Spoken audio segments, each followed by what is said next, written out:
conneries comme ça. Est-ce que tu veux laisser ce petit bambou te parler comme ça? C'est pas vrai, je rêve. On se demande où elle mange. Petit, tu es doué, très doué. Mais tant que je serai dans le métier, tu ne seras jamais que le second. Oui. Enfin, évidemment, c'est une métaphore, un symbole. On est venu, on l'a vu, il a eu dans le cul. Qu'est-ce que c'est? Nous l'avons. Qu'est-ce que c'est? Ne va-t-il pas faire des trucs? Mon père, attendez, vous aimez le cinéma? Beaucoup. J'ai des sections pour les meilleurs films qu'on passe en ville. Bonjour à tous et bienvenue dans notre podcast spécial Piège de cristal, car oui, si vous nous suivez sur Twitter, un sondage vous a été proposé afin que vous puissiez choisir 3 films de Noël. Il s'agit du premier épisode, suivront Maman j'ai raté l'avion remake, et pour le 3e film, Les Gremlins, avec moi pour m'accompagner Julien. Salut Gauthier, salut Gino. Et Gino. Salut tout le monde, salut les gars. Le principe de l'émission est simple, nous allons disséquer Piège de cristal de John McTiernan, sorti en septembre 1988, écrit par Jeb Stewart, Steven De Souza, avec Bruce Willis, Alan Rickman et Alexander Goodenough. On en débat ensemble dans les cases commentaires afin que vous puissiez également vous exprimer. Nous essaierons dans la mesure du possible d'y répondre. Une grande tour, un Marcel Blanc et une prise d'otage, ça commence maintenant. Vous êtes prêts à conduire ces hommes? Prêts à devenir membre de la Ligue des Ombres? En plus, c'est pas un sac à main, ça s'appelle une sacoche. Indiana Jones en a une.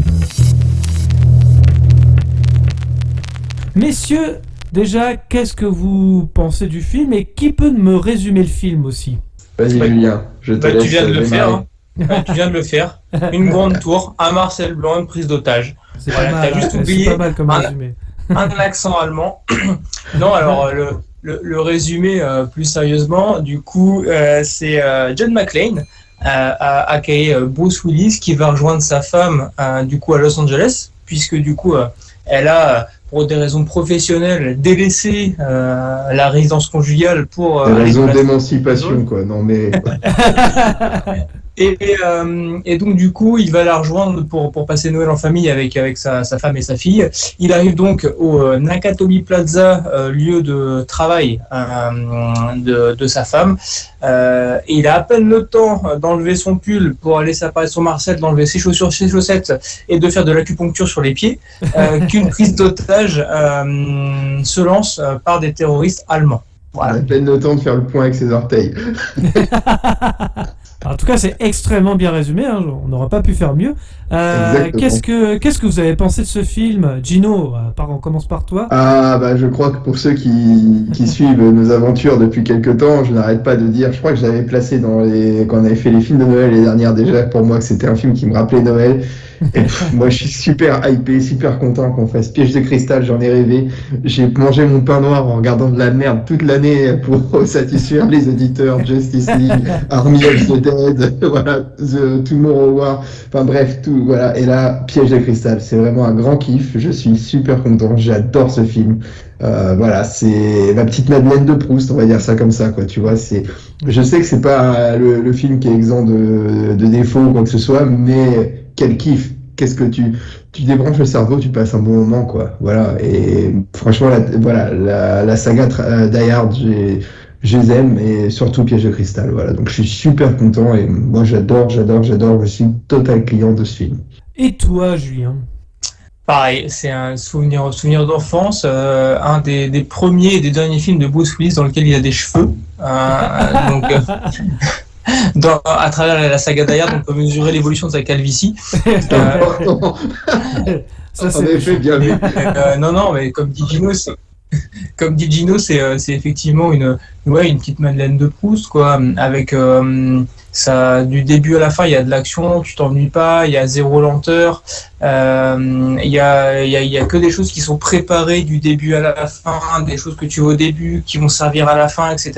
Il y a, je dirais, le film quasiment avec zéro incohérence. Il y en a peut-être Ma que j'ai pas vu. préparation paiement, mais bien foutu, bien ficelé. Ouais, voilà. Comme pour spoiler un petit peu la préparation paiement du cadre du début où Oui. la femme de Bruce Willis, du coup, il y a une photo de famille avec elle, sa fille et puis John McClane. Et juste avant que les terroristes allemands arrivent, et parce qu'elle sait qu'il arrive lui et qu'ils sont un peu en froid, elle baisse le cadre. Ce qui fait que quand tu vas dans son bureau, comme elle a repris son nom de jeune fille, tu ne sais pas que Bruce Willis est le mari du coup de de cette personne. Donc c'est plutôt bien foutu. Ouais, c'est bien foutu. Et il y en a pas mal comme ça tout au long du film. Donc non, c'est voilà, un film cohérent dans l'ensemble. Tu te marres, il y a de l'action. Le casting, franchement, est top. Et puis moi, je l'ai regardé en VF parce que voilà, la VF des années 80-90, quoi, c'est magnifique, quoi. Hippie pauvre con, il y a que tu peux voir ça que voilà. La VF est formidable, ça c'est clair. Ouais. Il y a de la punchline, c'est génial. Moi, je suis fan. Et puis moi, c'est le rôle que je préfère d'Alan Rickman, quoi. Voilà, c'est pour moi, c'est Hans Gruber qui joue dans Harry Potter. C'est pas le contraire. C'est pas Severus Rogue qui joue dans Piège de cristal. Non, c'est Hans Gruber qui joue dans. Pareil, c'est lui c'est Hans Gruber qui joue dans Robin des Bois, c'est Hans Gruber qui joue dans Harry Potter. Voilà, c'est un acteur génial qui est parti trop tôt malheureusement, mais voilà, c'est quel rôle, franchement. C'est vrai qu'il fait bien le méchant, il n'y a pas à dire. En tout cas, moi, pour mon avis, en tout cas. Tu l'as pas demandé. Oui, Gauthier. Mais vas-y. Qu'as-tu pensé de ce film, Gauthier? Non, mais je suis comme vous. Alors, j'ai une petite préférence, je dois vous avouer, pour Une journée en enfer. Mais c'est vrai que Piège de cristal, quand même, fait partie des grands films d'action des fins des années 80, début des années 90. Ouais. Alors, en plus de ça, je tiens à préciser quand même que ce film, c'était peut-être la première fois qu'on ne voyait pas non plus un bodybuildé dans ce genre de film. C'était un mec lambda en fait, même s'il a quand même des compétences policières, on va dire. Ouais, j'aimerais bien être lambda comme lui quand même. Ça va. Non, mais c'est, quand je dis ça, c'est que c'était un des premiers films d'action où c'était pas non plus Schwarzenegger ou Stallone, quoi. C'est vraiment un mec vraiment lambda, quoi, comme on dit. Stallone avait été proposé pour le rôle de John McClane au départ. Ouais. Et il y en a eu plein. Il y a Richard Gere, Mel Gibson, Al Pacino, Burt Reynolds. Il y a eu même Don Johnson ou MacGyver, Richard Dean Anderson. Mais au final, ils se sont portés sur Bruce Willis, qui était un acteur qui commençait à avoir plein de succès dans une série télé qui s'appelait Claire de Lune. Ouais, c'est ça. Et en fait, c'est vrai qu'en plus, ça a permis à Bruce Willis de se faire connaître dans le monde du cinéma. Donc voilà, et puis c'est vrai que j'ai envie de dire, c'est un héros que tout le monde peut être finalement. Presque monsieur tout le monde, ouais. Voilà, c'est ça. Le mec s'il y a eu Mel Gibson quand même. Même s'il y a eu Mel Gibson dans L'Arme Fatale quand même, un peu dans le rôle. Après, c'est un petit peu différent, mais... Justement, dans les années 90, on a les rôles de bodybuilder qui commencent, entre guillemets, sur une pente descendante. Et effectivement, il y a eu L'Arme Fatale juste avant, il me semble, en plus. Je sais pas si c'est 84, peut-être, non ? L'Arme Fatale ? L'Arme Fatale, c'est plutôt, ouais. Ouais. Et donc, on commence à avoir des héros comme ça, où justement, c'est pas Monsieur Muscle. Et ça, c'est intéressant. Surtout dans les films de McTiernan, où c'est assez on retrouve toujours cette patte-là.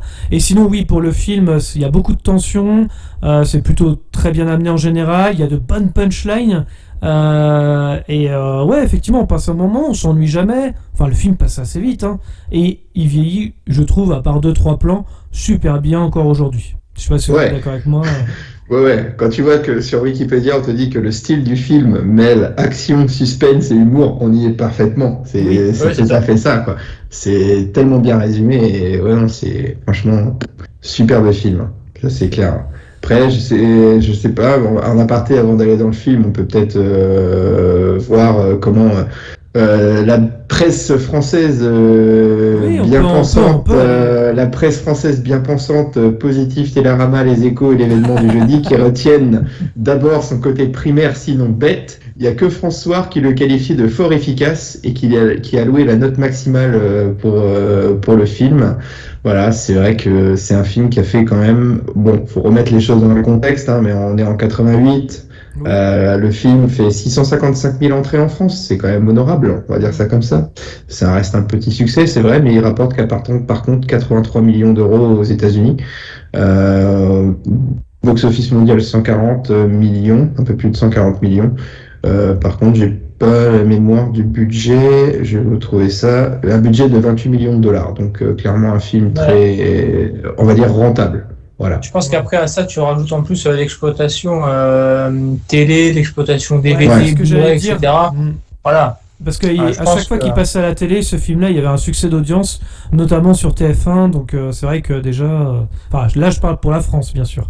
Mais c'est vrai qu'à chaque fois qu'il passait, ça faisait mouche à la télé à chaque fois. Hein. Donc c'est vrai que c'est autre Oui, chose que d'accord. les derniers Die Hard, hein. Ouais, c'est vrai, le dernier est vraiment à chier, quoi. Bon, même l'avant-dernier. Hein. De toute façon, pour L'avant-dernier, moi, c'est une c'est pas trilogie. celui qui me laisse un souvenir impérissable, en effet. Non, c'est vrai que pour moi, les trois premiers, voilà, y a rien à dire. Et c'est vrai que j'ai une préférence pour Piège et Cristal. Je suis d'accord avec toi, Une journée en enfer est génial. Pour moi, c'est le numéro 2 de la trilogie de base. Et C'est parce 58 que c'est minutes la pour suite. vivre un peu. Non, 58 minutes pour vivre, un peu moins. Enfin, c'est du Piège de Cristal, mais dans un aéroport, quoi. Alors que C'est un t'as une peu vraie ça. recherche, nouvelle un peu où c'est un escape game géant dans New York, dans Une journée Ouais, mais en enfer. C'est ça qui est ce que je génial. veux dire, c'est que dans Une journée en enfer, le personnage interprété par Jeremy Irons, c'est le frère de Hans Gruber. Oui, Et ouais, c'est ça vrai. fait le lien C'est directement, quoi. T'as Alors, raison. souvent dans le troisième film, en fait, c'est souvent ça hein, dans les trilogies, c'est que le troisième film se rapporte souvent au premier. Il y a Ouais, toujours regarde, un lien un peu plus Brice fort 3, avec le premier Brice film. 3, il est en relation avec Brice de Nice. Le 2, il l'avait cassé, donc C'est vrai. forcément. Mais non, mais Gino, pour c'était revenir mon à... dernier podcast. Merci. Et pour revenir à 50 minutes pour vivre, moi, alors je l'aime beaucoup 50 minutes pour vivre, c'est juste pour la fin, qui était vraiment, je m'y attendais pas vraiment avec la fameuse piste, enfin, bref. C'est pour ça que Ouais. je l'aime un petit peu, même si effectivement, je suis d'accord, c'est un petit remake déguisé de Piège de Cristal dans un aéroport. Ça, je te rejoins complètement là-dessus. Enfin bon, on va rentrer dans le vif du sujet, quoi. Et oui, Quand même. puisque le film commence sur John, hein, dans un avion, John McClane, Oui. c'est ça. John arrive à Los Angeles, en effet, et il est assis à côté d'un petit pépère qui lui dit voilà, vous êtes stressé en avion? Non, enfin, un petit discours comme ça, et puis le mec il fait pour me détendre, moi je fais le point avec mes orteils tout le temps, donc un petit conseil pour John, voilà. Ça, et puis le mec, attends, comment il dit déjà en plus? Il fait ça fait 11 ans que je pratique ce truc, un truc comme ça. J'ai que le mec- l'habitude. J'ai l'habitude. Et puis le mec voit que John a un flingue, il fait non, mais je suis flic, ça fait 11 ans que j'ai l'habitude. Un truc comme ça. Voilà. Première phrase de John McClane, c'est une première punchline déjà. Ça en vaut du lourd, c'est pas mal. C'est vrai que l'humour est Et plutôt après, bien t'as écrit. Après, t'as la deuxième phrase quasiment où il se parle à lui-même quand il arrive dans l'aéroport à Los Angeles. Alors, je pense que dans la VF, on perd un peu, mais dans la VO, en gros, c'est la Californie. Quand il voit une fille sauter dans les bras de son copain, s'embrasser goulûment, genre, à New York, on fait pas comme ça, quoi. C'est- Ouais. Ouais. Tout de suite, Là, t'es allé un peu loin. Là. Il y a quelques petites scènes avant. Il y a quand même déjà le mec, tu sens que c'est un charmeur quand même. Il y a le petit Ouais, eye contact c'est ce que avec j'allais le dire. veste et tout, quoi. Tu vois. Le petit regard insistant avec l'hôtesse. Et c'est marrant parce que en quelques plans, en fait, finalement, on sait déjà que le personnage est, en tout cas, si il est fidèle, plus ou moins, il est quand même dans une séparation. Juste en quelques plans, sans avoir dit quoi que ce soit. Exactement. Et ça, Tout à c'est fait. fort. Ça, c'est je une dirais bonne pas intention. en séparation, mais statut, c'est compliqué. Tu vois. Ouais. C'est un peu Avec ça. le statut qui se rapproche le plus sur Facebook, c'est en couple. Comme dirait Jérôme Commandeur, je lui envoyerai ses royalties. Non mais oui, c'est vrai que En tout cas, c'est une belle époque, hein, parce qu'il pouvait cloper dans l'aéroport quand même, ça c'était quand même pas mal, quoi. Ça, c'était une belle époque bénie, quand même. Et puis là, on a un petit plan entre deux, avant ce que disait Julien, où on nous montre le Nakatomi Plaza, Ça, oui. avec un petit discours de Monsieur Takagi qui dit « Joyeux Noël, vous avez bien bossé, vous allez bosser encore plus l'année prochaine ». En Ah gros, oui. voilà, comme dans toute société. Exactement. Ouais, mais il le dit de manière sympa, alors ça passe. Ouais, ça passe. Et puis on nous présente Oli. Exactement, la femme Oli de qui est Tom. en... Mais Oli comment, Gino? Oli Ah, McClane? Oli Gennaro. Oh, mais comment ça se fait? Mais qu'est-ce donc? Ah, mais on ne sait pas qui est Oli Gennaro en ce moment. Et puis, il y a Relou Premier. Moi, je l'appelais Relou Premier. Je savais pas comment l'appeler, mais j'avoue que j'ai vu. Bah, c'est Relou Premier, sosie non officiel de Hans Gruber. Hans Gruber. Et puis, un gros C'est vrai qu'ils forceur, se le mec. ressemblent Quoi. aussi, ouais, ça, j'avoue. Un gros forceur, quoi. Le gars, voilà, quoi. On dirait c'est- un commercial de Ferrero, tu vois. c'est- Exactement, commercial de chez Ferrero, un peu. Ouais. On en connaît quelques-uns. Et elle appelle sa fille, du coup, Oli. Et là, on comprend que c'est potentiellement Madame McClane, vu que tu veux rentrer avec mon papa ce soir? Ça, on verra, je sais pas. Et puis, donc, c'est un peu la fille, quand même, Oli, quand même, qui est qui a des valeurs, mais quand même qui est un peu capitaliste quand même. Elle a une boniche chez elle quand même. Et pour lui demander si elle est mexicaine en plus, pour savoir. Et avec l'accent. Avec l'accent, exactement. Voilà. Michel Leb au doublage. Et puis quand même, comme c'est un statut en couple, c'est compliqué, elle lui demande quand même de préparer la chambre d'amis. Mais ce à quoi... j'ai noté, moi, à ce moment-là, divorce plus, là, on est sûr que... Et ce à quoi quand même, elle demande à préparer la chambre d'amis, et ça veut dire qu'elle veut ken quand même, quoi, la meuf, quoi. Donc, ça peut être un prétexte pour aller dans la chambre d'amis. Et à ce à quoi... je sais plus comment elle s'appelle, la nourrice, elle a dit j'ai déjà préparé la chambre, Madame Molly. Ah, qu'est-ce que je ferais sans toi? Et puis c'est là qu'on nous remontre John qui fait la Californie. Voilà, ouais, c'est vrai. C'est vrai que t'as deux turbogongs qui s'emballent, oui, c'est vrai que l'autre ça le met en confiance, quoi. Mais c'est vrai que ça va assez vite dès le début, on comprend déjà, en fait, via la mise en scène que... L'exposition est parfaite. Ouais. Là-dessus. Il n'y a pas besoin de gros dialogue, voilà. Exactement. On sait exactement les enjeux déjà. En tout cas, et puis là, un autre personnage arrive. Qui arrive? Le chauffeur. Le chauffeur. Eh oui. Le chauffeur de John. Comment s'appelle-t-il? C'est Trey, non, c'est ça? Argyle. Argyle, rien à voir. Le mec qui pose des questions, quoi. Le mec qui pose plein de questions. Mais qu'est-ce que vous venez faire ici? Ouais, un peu embarrassante. Mais le mec, donc, le mec, il est là à attendre John avec un panneau John McClane. Et il fait, je suis pas habitué, c'est la première fois que je suis le chauffeur. Et John répond, égalité, c'est la première fois que j'ai un chauffeur. Bon, moi ça m'a fait marrer parce que le mec il est avec son ours en peluche dans les mains. Tu te dis c'est quoi ce truc? Et il comprend. Et pour lui demander subtilement si du coup il lui commande des prostituées ou pas, parce que c'est un peu ça. Il demande si le nounours il est marié et il a besoin, il est célibataire et il a besoin de quelque chose. Et ce à quoi John lui répond. Non, il va très bien, il n'est pas célibataire. Ça, c'est bien, ça. Je peux lui trouver une petite oursonne. Non, mais c'est vrai que c'est pareil, le chauffeur, il est là pour toutes les questions que le spectateur peut se poser. Donc ça, c'est intéressant aussi. Ça permet d'appuyer vraiment la situation de John McClane à ce moment-là, quoi. Donc ça aussi, c'est une astuce pour aller assez vite. Ouais, complètement. Donc on arrive au pied de la tour du Nakatomi et moi j'ai trouvé ça assez marrant. C'est quand même une tour qui est bien sur 40-50 étages, mais sur le parvis il n'y a qu'une voiture, c'est celle de John qui arrive, quoi. Il n'y a pas d'autres voitures en bas. Même s'il y a un parking, tout ça, je veux dire, il n'y a pas une seule bagnole qui tourne autour. Et pourtant il y a du monde à l'intérieur, hein, mine de rien. Il y a du monde à l'intérieur. Quand même une fête qui se prépare, c'est pas rien, quoi. Et puis Argyle, il est vachement arrangeant, il dit à John, en gros, écoute, si ça se passe mal avec ta meuf, vous savez où elle est? Non. Et puis là, Argyle, il fait, écoutez, je vous donne mon numéro, je vous attends, vous me rappelez et je vous attends dans le parking, quoi. Ouais. Voilà. Ça, le mec vachement arrangeant, quoi.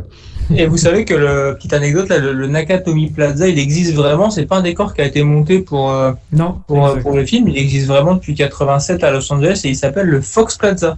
Ouais, ça appartient à la Fox. Je crois qu'il était en cours de construction au moment du tournage. Et c'est pour ça qu'il y a des étages vraiment. Bon, c'est intégré au film, hein, bien évidemment. Vers les derniers étages, il y a des effectivement, c'est un peu en travaux, donc ça a été laissé comme ça. Et ils ont utilisé d'ailleurs des grosses lumières d'ailleurs pour faire les explosions, qui a endommagé un petit peu la tour aussi de ce côté-là, il me semble.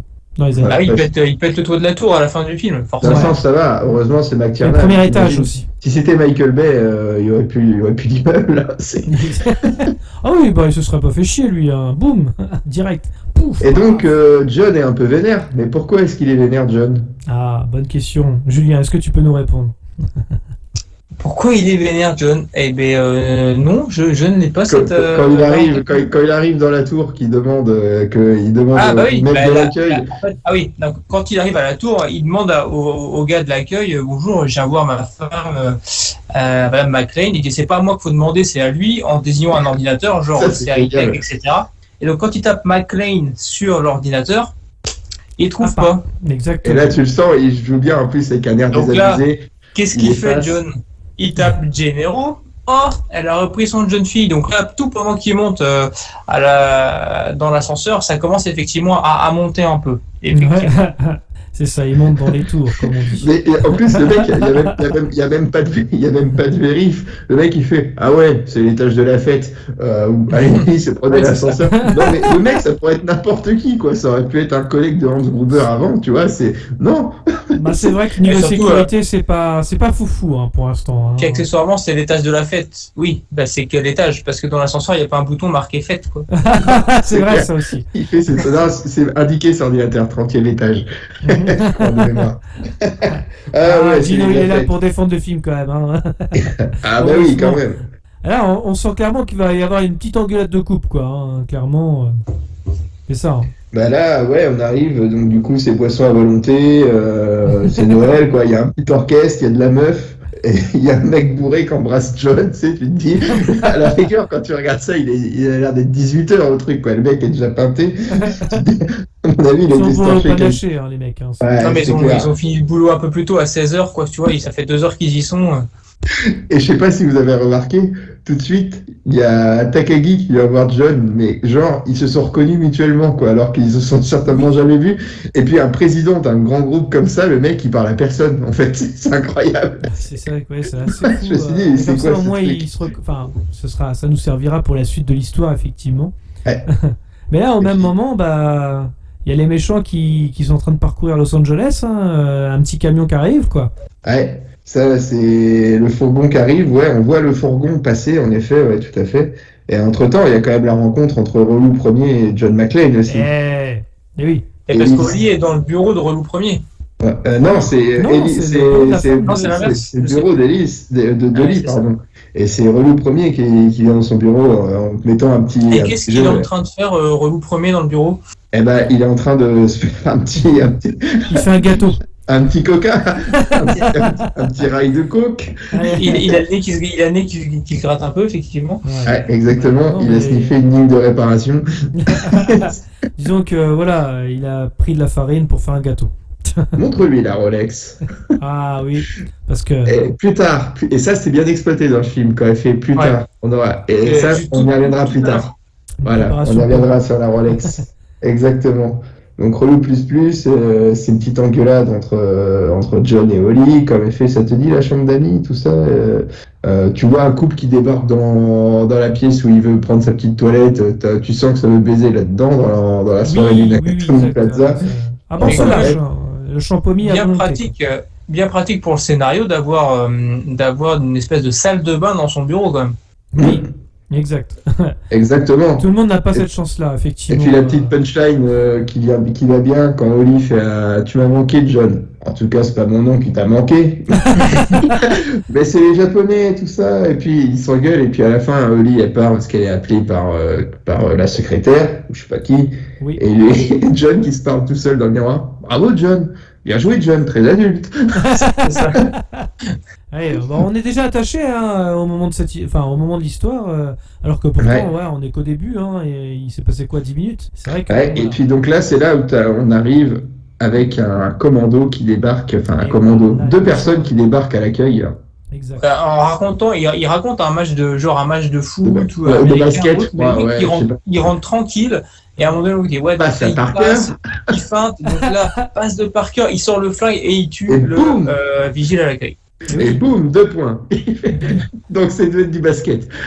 Cool, non, on sent que la sécurité, c'est pas leur fort dans l'immeuble. Hein. Non, t'as même pas un vigile à l'entrée de l'immeuble ou quoi que ce soit.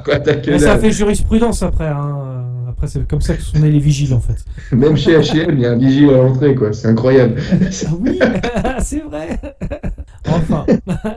En tout cas, les méchants ils rentrent dans l'immeuble et on a un gros piratage pour piéger les personnes dans l'immeuble. Hein. Ils sont pas là pour rigoler, quoi. Non, c'est Trivette qui bloque les ascenseurs, quoi. Parce que c'est Trivette de Walker Texas Rangers qui gère toute la partie informatique. Ah putain, c'était lui. Bah oui, c'est Trivette. Tu sais quoi, je n'avais même pas... par contre, le mec il arrive, il connaît pas l'immeuble, ni Nathan, ni Dave, il se branche. Tac, tac, tac, tac, tac, tac, tac, tac, tac, tac, et là il rentre dans le système en franchement 30 secondes chrono. C'est clair. Pourquoi Hans Gruber il l'a engagé, le gars. Et Hans Gruber est là, il arrive mais hyper classe dans son manteau là, dans son costume et tout. C'est le mec, hyper badass avec ces Allemands qui le font un peu moins, qui sont un peu moins badass, quoi, mais tu sens que c'est le cerveau de Il y l'opération. a Gérard Depardieu. Par contre, les Allemands sont, alors, je dirais pas très caricatural, mais on n'est pas loin. Voilà. C'est un peu les chanteurs du groupe Europe sans le make-up, quoi. Oh, bien joué, bien joué. C'est vrai, je suis assez d'accord avec toi. C'est les Il y a chanteurs d'Europe. c'est ce que je disais à Gino, c'était un petit peu Les avant. deux frères grands, blonds, carrés, Ouais. cheveux longs qui descendent dans la moitié du dos, mâchoire Et- d'acier. Tu dis, ok, bon, bah, on va pas s'amuser avec eux, quoi. Est-ce que Non. t'as reconnu Julien qui avait le méchant de SOS Fantôme 2 dans le tableau là? Oui, exact. Ah, ça c'est énorme ça. Enfin, moi, je me suis fait la réflexion en revoyant le film. Je me suis dit, putain, mais c'est Vigo! C'est Vigo! Oh, bref. Et, là, et les mecs débarquent tranquilles à la fête, quoi, en fait. Et tout au moment où John faisait le point avec les orteils, quoi. Donc, à ce moment-là, Parce Et qu'il a puis là- essayé. là, ça y est. L'intrigue commence, quoi. Ça commence à tirer des Dans le coups de vif feu. du sujet là. Hein, c'est... Et puis il y a Par les Allemands bien bourrins, hein, qui viennent couper des câbles à la tronçonneuse Oui. pendant que l'autre il est en train de pirater le téléphone. Ouais, C'est ça. Sauf que John, il s'aperçoit quand même qu'il y a un problème parce qu'il est justement au téléphone avec Argyle. avec Argyle en bas. Et ils disent, bah, tu m'attends, machin et tout. Et là, ça coupe. Donc Argyle, il fait, bon, comme il est avec deux nanas dans la limo et tout, il est là, bon, bah, écoute, t'as mon numéro, tu me rappelleras. Donc le mec, ça l'inquiète pas du tout. Et John commence à dire, ok, qu'est-ce qui se passe? Donc là, il ouvre la porte et il voit que les mecs vont pas rentrer gentiment en toquant à la porte 2-3 fois. Bonjour, c'est nous. Où est-ce qu'on peut se mettre? Ils arrivent, ils tirent de partout, ça défouraille, et ils font le tour de toutes les pièces, mais ils Oui. ne trouvent pas John. Parce que, Ouais. comme c'est bien fait, le bureau d'Oli était juste en face, l'issue de secours qui va dans les escaliers. Exactement, Ouf, ça c'est oui. quand même bien fait. J'ai mis, Mais je relis mes notes là, j'ai mis coupure des télécommunications par Gérard Depardieu. ah, c'est lui que t'appelles Gérard Depardieu. Ah ouais, ma couille, il y a du picrate. Il cherche dans toutes les Par pièces. contre, voilà, l'espèce de préparation paiement du départ avec le point d'acupuncture sur les pieds, et ben ça fait que John, il en oublie de prendre ses pompes. Eh oui. Exactement, Ouais, tout à ouais. fait. C'est quand même bien foutu. Hein. C'est pas le scénariste de Lost qui a écrit ça. Hein. Non. Ah non, c'est clair. Lui, il avait anticipé au moins. Donc là, on est sur la prise d'otage. Hein. Et John, lui, il arrive à s'échapper, hein, c'est ça. Hein. Ouais. Et là, un truc hyper classe, enfin je trouve que Alan Rickman joue super bien Hans Gruber qui est droit comme un i, quoi, avec son bouquin un peu comme s'il tenait une bible et que il était à, comment dire, et que les otages étaient à sa merci, entre guillemets, tu vois. Et là, qui commence à, mais où est Monsieur Takagi? Et là, il explore, il balance tout le CV, tout le curriculum vitae du président de Nakatomi Plaza. Et le mec, voilà, il met la pression comme ça. Et dès qu'il dit c'est moi, et père de 3 enfants. Et ça me Le rappelle mec un petit hyper peu flippant, quoi. le coup de pression qu'on peut avoir dans The Dark Knight avec le Joker quand il arrive et il dit où est Harvey Dent? Vous Ouais, savez, c'est un peu ça. c'est un Exact. peu. Je me demande même si comment. Et c'est pas un Christopher Nolan hommage. n'aurait pas fait un hommage dans le fameux immeuble de Bruce Wayne. Enfin, Et c'est totalement ça, quoi. Quand tu vois la manière dont diplômé d'Harvard, ainsi de suite, Oui. président, ça fait super. Le mec, il sait à qui il a affaire, quoi. Ça, tu sais que t'as un grosse truc. tension. Hein. Ouais. On regarde bien les Chinois quand même, hein, pour être sûr de. Déjà, Takagi, il s'est dit, ça doit pas être lui ou lui, quoi. C'est un peu raciste. Ça, pour en le fait. coup, tu peux Mais facilement les trouver, Takagi courageux, Takagi ne se défile pas et Takagi y va. quand même. Oui, Takagi y va, exactement. Et il est emmené dans la salle des maquettes. Quoi? C'est notre projet en Indonésie qui vous intéresse? Et juste avant, dans l'ascenseur, il fait c'est costumes de chez telle boîte, je sais plus quel nom, il dit, il fait j'en ai moi-même 2. Voilà, le mec, genre, il va en imposer tout de suite, quoi. Et on lui fait comprendre que, en gros, Monsieur Takagi, il a 640 millions dans le coffre, certainement en bon haut porteur. Et à ce moment-là, moi je trouve bizarre, c'est que à ce moment, John, il est là en plus, il est à cet étage-là. Oui, Quoi. c'est ça, ouais. Il est au Mais- bon étage et il se cache sous la maquette de l'Indonésie parce qu'il l'a emmené dans une autre pièce à côté, Takagi, mais personne surveille la première pièce. Oui, c'est vrai, c'est un peu étonnant d'ailleurs, surtout Il pour me une prise semble que d'otage. c'est l'étage 33 d'ailleurs, je crois, un truc du genre. C'est possible. Ouais, c'est ça. Bah oui, c'est vrai qu'on va facilement voyager dans cet immeuble à travers les étages. À travers les étages, Ouais. exactement. Un peu comme Calogero dans Apesanteur. Oh tu vois. merde, putain. Ah, c'est pas vrai. Enfin, en tout cas, oui, c'est un... Cette chanson était un hommage à Piège de cristal, peut-être. Et j'ai trouvé ça un petit peu... Alors, je sais pas si c'est incohérent. Moi, ça m'a un petit peu surpris. C'est que, justement, lui, il se cache, John McClane, à ce moment-là. Mais Oui. il voit aussi Hans Gruber, quelque part. Je sais pas s'il le voit absolument. Non, Peut-être ça, je de dos. vois. Il me semble pas, parce que du coup, tu vois, là, il a l'étage 33, après il fait 35, je crois, un truc du genre. Et il ouvre différentes portes, et il voit différents... Mais je suis pas sûr qu'il le voit tout de suite. Je suis pas sûr Et non, qu'il il le le voit. non. Julien, Il le c'est voit pas l'architecte de l'émission. Hein. Ouais, non, mais il le voit pas, tu sais pourquoi? Parce que un peu plus tard dans le film, Hans Gruber se fait passer pour Oui, un bah, otage. c'est pour ça que je dis ça, en fait. Ouais, mais J'anticipe je un suis petit pas peu. sûr. Et en fait, à ce moment-là, je fais, mais c'est bizarre. Et ils surveillaient les méchants à un moment, je comprends pas qu'ils le reconnaissent pas. Enfin, bref. Ouais, mais il le voit pas à proprement parler. Et puis donc là, on est là, moi, c'est une scène qui me fait tellement rire, où ils doivent avoir récupéré un code, donc ils mettent la pression à Takagi. Si tu ne donnes pas le code, voilà, je vais compter jusqu'à 3. Le fameux je vais compter jusqu'à 3, ça y reviendra assez souvent dans le film et c'est génial. Et là, il fait... vous avez là un très joli costume, monsieur Takagi. Ce serait dommage de le salir. C'est ça. Et là, il fait, mais je n'ai pas ce code, il va falloir que vous alliez à Tokyo, vous allez devoir me tuer. D'accord, boum. Et là, Voilà. Et là, tu sens que ça rigole pas, quoi. Et là, John, Takagi il se prend une bastos dans la tête. il se Direct. prend une Est-ce que bastos vous dans la avez- tête. Ouais. Est-ce que vous avez Et vu que le John montage réagit. allait rapidement d'ailleurs au moment où il tire justement? Ou pas du tout? C'est Comment une ça anecdote, ça, c'est Alan Rickman en fait, à chaque fois qu'il utilisait une arme, il sursautait. Ouais, il aime pas les armes à feu, il Rickman, n'aime pas en les fait. armes à feu. Donc Et c'est là, il était surpris, en fait, il savait pas que ça allait tirer comme ça, et tu le vois, la réaction qu'il a, il a une réaction de surprise, Ouais. il a un petit Oui. temps de recul. Et il y aura une autre réaction de surprise qui va être énorme aussi à dévoiler à la fin. On en reparlera. exact, oui, c'est vrai. Une autre anecdote là-dessus, sur Exactement. une surprise. Et pendant ce temps-là, qu'est-ce qui se passe? Bah, Arga, il s'enjaille, lui, dans le... comme tu dis, Julien, lui, il appelle c'est des vrai, meufs au purée. téléphone et tout, lui, il J'ai est pas noté tranquille, ça. il sait pas ce qui se passe, lui, voilà, quoi. Et, Mais il risque pas. Hein.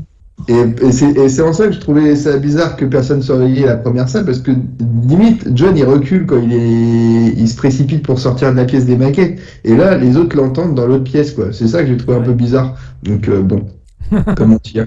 Bon, là, autrement, qu'est-ce qui se passe? Bah, on voit les Allemands qui bricolent sur le toit. On sait pas trop ce qu'ils font encore. On sait pas trop ce qu'ils font encore, quoi. Et John, il est un peu en panique parce qu'il y a eu le premier meurtre. Et du coup, il veut essayer d'alerter les autorités. Donc, comme il n'y a plus de téléphone, il voit une alarme à incendie. Il essaie de l'activer, quoi. Exactement. Sauf que Hans Gruber est très malin, très fort, et donc ils font annuler l'alerte. Donc les pompiers ne viendront pas constater. Et oui, Et je tiens à dire qu'à ce moment-là, on a à peu près un tout petit peu plus d'une demi-heure de film, et le Marcel est encore blanc. C'est c'est exactement. important. C'est important. Tout à fait. Et là, il y a un blond, un Allemand à lunettes qui débarque, bagarre, et donc bagarre rapide, il chute dans l'escalier, et là, le blond est mort. Et, C'est super bien résumé, Gino. le blond est mort. Et là, Et John, paf, comme le il sec. Et là, John, comme il avait pas de chaussures, il s'est dit, bah tiens, je vais récupérer les pompes de l'Allemand. Et c'est là qu'il sort 9 millions de terroristes, j'en tue un, il a les pieds plus petits que ma sœur. Moi, ça m'a C'est tellement génial. fait rire C'est cette génial. Ouais, phrase. c'est vrai que cette C'est exceptionnel. réplique, elle est culte aussi. Et c'est pareil, comme par hasard, le mec qui bute, c'est le frère du mec le plus enragé de la bande. Ouais, Quoi. de Gérard Depardieu, C'est comme tu important aussi l'appelles. pour la suite. C'est ça. Donc Ouais, là- et ça, c'est bien exploité. Oui, ah oui, complètement, oui, parce qu'on reverra par la suite, ouais, il y a un des terroristes qui est un peu plus en colère que les autres, et là, du coup, il cache le corps dans l'ascenseur, on sait pas trop ce que veut faire John McClane à ce moment-là. Hein. Ouais, on sait pas trop ce qu'il veut faire. Et ça, c'est quand même assez exceptionnel. Et là, on a un plan où l'ascenseur arrive à l'étage de la fête, Oui. avec le corps de l'Allemand qui est tué, avec un petit bonnet, de Noël. Oh. Oh, oh, no, I have a machine gun. Maintenant, j'ai une mitraillette, c'est exceptionnel. Mais moi, ce qui m'a fait rire, c'est que il y a des gens, des otages qui crient, alors que l'ascenseur n'est même pas dans l'axe de la pièce où Oui, ils sont tenus. Ça, c'est d'ailleurs, ouais, exceptionnel. ça a été repris par Mosinor notamment sur Ah bon ouais, un détournement où il faisait vraiment le plan de la fille qui crie. Ah, c'est vraiment culte dans Die Hard. Et du coup, oui, c'est vrai que c'est pas du tout dans l'axe où il y a les gens. Donc, Mais là, ça, c'est un petit peu- c'est énorme, parce que c'est le mec qui met la pression aux terroristes en disant, voilà, maintenant j'ai une mitraillette, quoi. Ça, c'est... En gros, il y a un invité surprise, quoi. C'est un peu ça, Il met quoi. en scène un petit peu le fait qu'il soit. Enfin, il a envie d'être vu, quoi. Il fait pas de l'infiltration. On n'est pas dans Metal Gear Solid, là, visiblement. Hein. Non, et puis Non, par c'est contre, ça. ce qui est très malin, c'est qu'il se cache au-dessus de l'ascenseur pour essayer d'identifier le maximum de terroristes. Exact. Et il entend des prénoms, et ce qu'il fait, c'est qu'il note, il a récupéré un marqueur dans l'étage au-dessus, et il note au fur et à mesure sur son bras les prénoms qu'il entend pour savoir combien il y a potentiellement de terroristes. Et ça, je trouve que c'est super bien pensé, super bien imaginé, ce qu'il va s'en servir un peu plus tard. Exact. Parce qu'on voit qu'il note Hans et Karl, donc il a au moins déjà ces deux prénoms-là. Ouais. Dessus. Pas du tout cliché Exactement. pour les prénoms allemands. C'est comme... Non mais pas cliché pour les prénoms allemands, pas cliché pour la dégaine des Allemands et pas cliché parce que nous faire comprendre qu'ils sont allemands. En plus les mecs ont des accents certains quoi donc c'est pas con, version mais... française. Exactement. Et Là- Karl, il est vénère, forcément, comme tu Eh dis. oui. Mais par contre, Hans, quand il voit ça, il essaie de garder Karl sous contrôle, parce que sinon, Karl, s'il déborde, il peut faire anéantir le plan qu'il a minutieusement préparé, quoi. Donc, Hans essaie de se montrer autoritaire, et voilà, c'est... Il recadre la chose. Il recadre la chose, tout à fait. Il recarde la chose quoi. Mais, Ouh, bien joué. Je ne l'avais pas. petit point Marcel, on est à presque 45 minutes de film. Là, C'est le petit le point recto du Marcel commence à être bien. Il y a encore du blanc. Hein. Le verso, ça va, il est tout blanc. Par contre, le recto, on a des traces, pas mal de traces de sang quand même, de sang allemand, hein, sûrement. De sang allemand, ouais. C'est le premier. Mais il a dû s'en servir comme palette pour noter. C'est du ketchup Heinz. Oh, bien vu. Oh. Et là, on essaye, en tout cas, John essaye d'envoyer un message à la police par talkie-walkie. Ouais. Talkie-walkie. Et donc, du coup, il monte sur le toit pour ça, parce que Et d'où est-ce qu'on ouais. capte le mieux? Exact. Parce Et que le du coup, sauveur qui- est-ce que les talkie-walkie, bah forcément, ils sont branchés sur la fréquence des méchants. Allemands, vu qu'il l'a récupéré. On va expliquer qu'il a récupéré un briquet et un talkie-walkie sur le corps de l'Allemand qu'il a tué, ainsi que la mitraillette, forcément. Et en effet, et c'est là que Hans dit d'où est-ce qu'on peut capter le mieux et envoyer un message? Le toit. Et là, t'as deux vénères qui montent sur le toit, c'est parti, quoi. Et voilà. Je fais un petit retour en arrière là, Relou premier là qui s'appelle dans le film Ellis là, on voit que il y a un gros plan sur lui et sur Holly et elle comprend que c'est John parce que voilà elle se dit il n'y a que lui pour mettre quelqu'un en run de cette façon-là ou pour être le grain de sable etc. Et lui commence à dire il nous embête, il nous emmerde, il va tout faire foirer etc. On a plus de chances de sortir d'ici s'il se tient tranquille. Et là elle a cette phrase dis ça à Takagi. Ouais. Donc là tu sens que ça t'introduit déjà le fait que lui tu sens que c'est une petite pupute hein. Tout à fait. Tu sens que le mec c'est un commercial effectivement et il pense qu'à sa gueule quoi. C'est Non, on est là. Et donc forcément, John il passe un message, il appelle la police forcément, et puis il tombe sur un service central de la police. Et là, on va dire que la police de Los Angeles n'est pas vraiment mise en valeur. Exactement, tout à fait. Parce que la police de Los Angeles fait qui que vous soyez, attention, cette fréquence est exclusivement réservée aux urgences. Et là, John fait sans blague, et vous croyez que j'appelle pour commander une pizza? Ça, c'est encore exceptionnel, quoi. On est à 3 phrases ou 4 qu'on vient de citer. Moi, je trouve que c'est formidable, quoi. Le mec est. Mais surtout, là on le verra hein, tout au long du film, et la police est vraiment débile quand même. Hein. À part peut-être un des policiers qu'on va y revenir, mais mis à part ça, la police c'est une catastrophe. Et ça de la base, comme les nanas qui sont au standard, jusqu'au commissaire de police qui du coup qui voit pas. Complètement. Mais par contre, elle mobilise une voiture parce que au moment où John fait l'appel, Karl débarque et tire comme un gros bourrin, et donc elles entendent les coups de feu à la radio. Donc c'est pour ça qu'elles envoient quand même une voiture pour patrouiller au Nakatomi Plaza. Ouais. C'est ça, c'est exactement ça. Alors, c'est vrai que quand même, la police, bon, ils entendent pas grand-chose apparemment, mais bon, même les coups de feu, par contre, ça leur fait ni chaud ni froid, hein, visiblement. Parce qu'on a les coups de feu avec Talkie-Walkie quand même. Exactement. Puisqu'il se fait poursuivre par les terroristes à ce moment-là sur le toit. Hein. Ouais. Et là, ça flingue sur le toit, ça n'arrête pas, quoi, tu vois. C'est du c'est du boum boum, et puis John, il est trop fort, il arrive à viser au même endroit la serrure d'une porte pour l'ouvrir, mais derrière la porte, il y a un putain de ventilo, comme dans Tango et Cash, quoi. Tu vois, c'est vrai. et comme dans Daylight. Donc, hommage à Stallone, tu vois. Bah, quoique Daylight, c'est plus tard, mais moi, ça m'a fait penser à ces films-là. Mais il y a un escalier de secours derrière, donc il arrive et tout, avec l'escalier de secours qui le ramène à l'étage où il était avant. Tu vois, avec les posters des nanas à poil dans la cage des ouvriers du bâtiment, tu vois. C'est ça. Moi, ça m'a fait rire, moi, ce truc-là. Le mec, ça a l'air d'être un labyrinthe, ce truc. Il est arrivé à Los Angeles il y a 2 heures, mais le mec, il se repère à mort dans le bâtiment. C'est dingue. Un petit pointage, Julien, là, pour le coup. Pardon ? Ouais, il a une petit bonne pointage, Julien. Ouais. Petit pointage, ben là, on est sur le toit, là. Hein là, on descend du toit, là. Voilà. On redescend du toit. Juste après le toit. Et donc, du coup, on voit que aussi, on va voir à la fin que d'être venu sur le toit, ça va lui servir pour après, parce qu'il a commencé à repérer les lieux, je pense, les gars. Oui.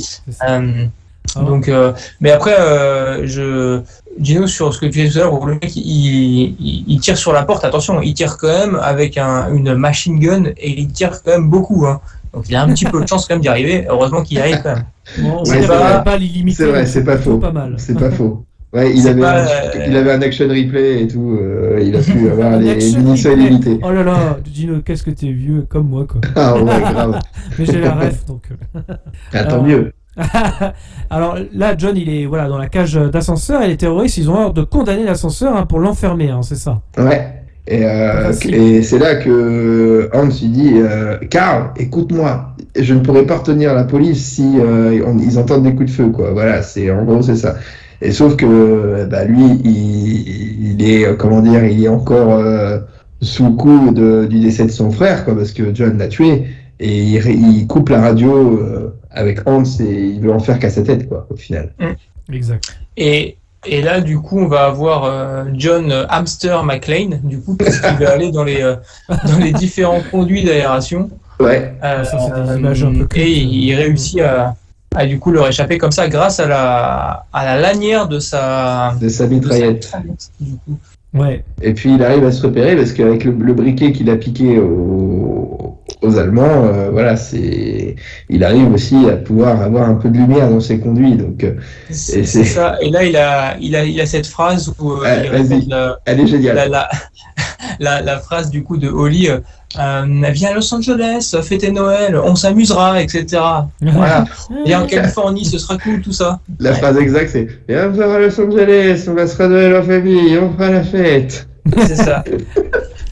On est sur un vrai film de Noël, hein. Ça nous rappelle effectivement que c'est la fête de fin d'année. Hein. C'est Noël, hein. C'est pour ça. Hein.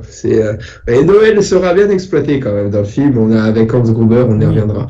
Et après, tu vois les trois Allemands, les trois chanteurs de Europe là, qui descendent et qui savent qu'il est dans le conduit et qui sont là en train de pointer leur.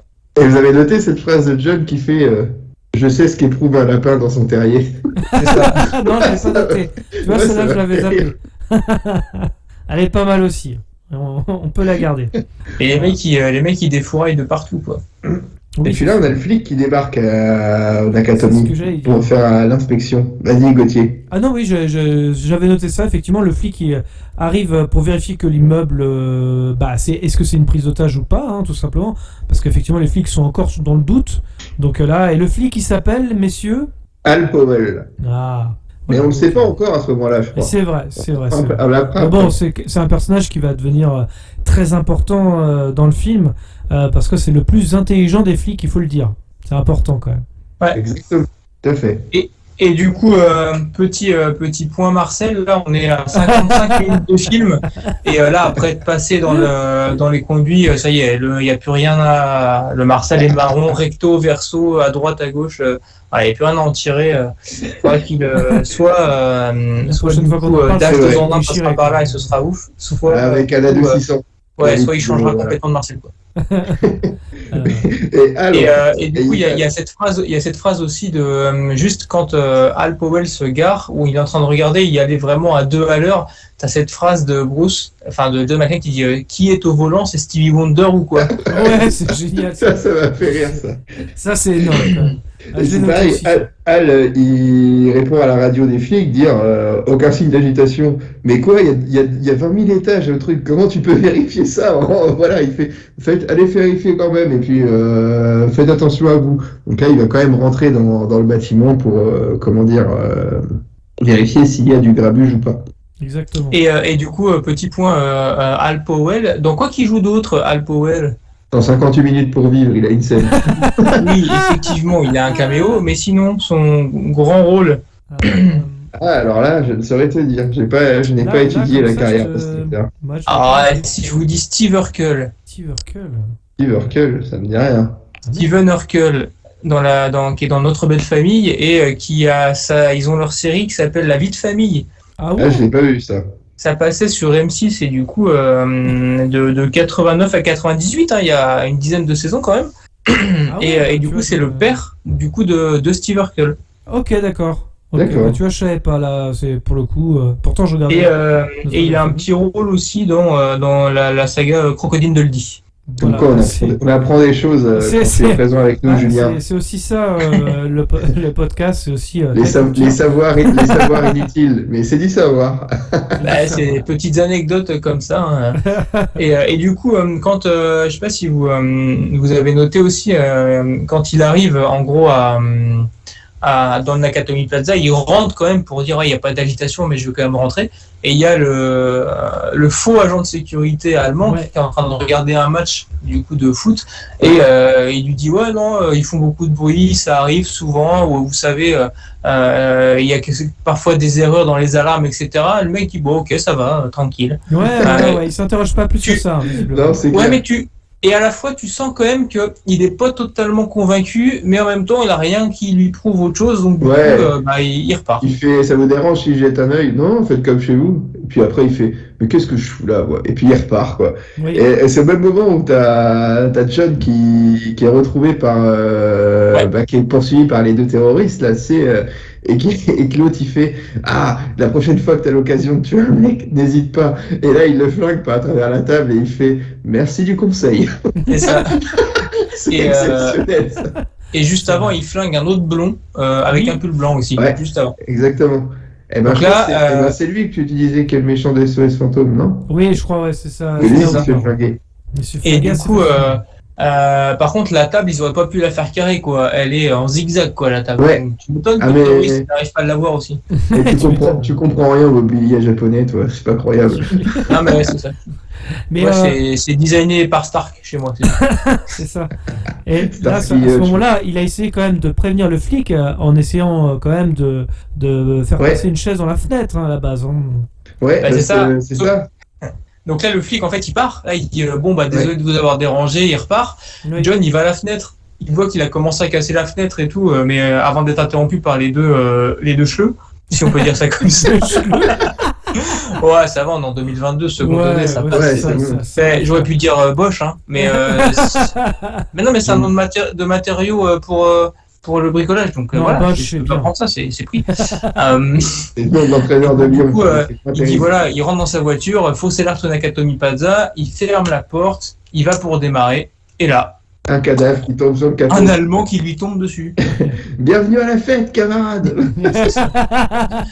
Ah oui, Et donc là, pour le coup, il met les gyrophares, il recule et tout, machin. Et bon, bah, il dit Voilà, bienvenue à la fête. Et ce qui est marrant, c'est qu'en 2 secondes, Al il fait non, je crois que c'est quelqu'un qui a dû vous faire une farce, et 2 secondes après, il est là, mais vous comprenez pas quand je vous parle, je vous ai demandé du renfort. Et du coup, on voit, Mais c'est vrai. et on voit le flic qui part avec en marche arrière. Il maîtrise par contre la marche Ah ouais, arrière. ouais, Il maîtrise la marche arrière. Il passe devant Ekai là, qui est en train de s'enjailler au téléphone dans sa limousine et tout. Il le voit pas ni rien. Et pour finir, il arrive dans une espèce de ravin parce qu'il a sauté un pont et il a du mal à sortir de la voiture. Et là, il dit bon, je crois qu'on va faire quelque chose quand même. Il est temps de faire quelque chose, effectivement.